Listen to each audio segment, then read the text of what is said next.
আর যে কথা ত্রিপুরার মানুষ বেরুবো মনে করেছেন, আপনি মনে করেছেন কিল্লার মানুষ জানে না। আপনি রাহুল গান্ধী কংগ্রেসের সর্বোচ্চ নেতা, তার বিরুদ্ধে কেরালাতে কমিউনিস্ট পার্টি ক্যান্ডিডেট দেয়, সেখানে রাহুল গান্ধীকে হারানোর জন্য আপনার পার্টি উঠে পড়ে রেখেছে। আর ত্রিপুরা রাজ্যের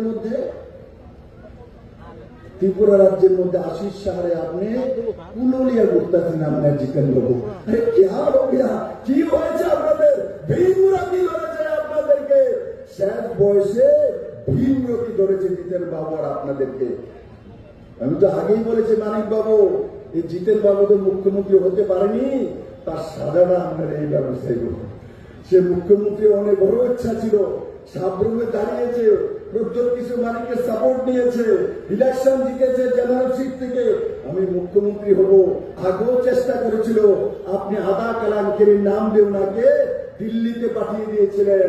এবার মানিক বাবু জিতেন চৌধুরী বিজেপির সঙ্গে লড়াই করছে না, আপনাকে ঘন্টা দাঁড় করার জন্য, কারণ আপনি ওনাকে মুখ্যমন্ত্রী হতে দেননি সেই সময়ে।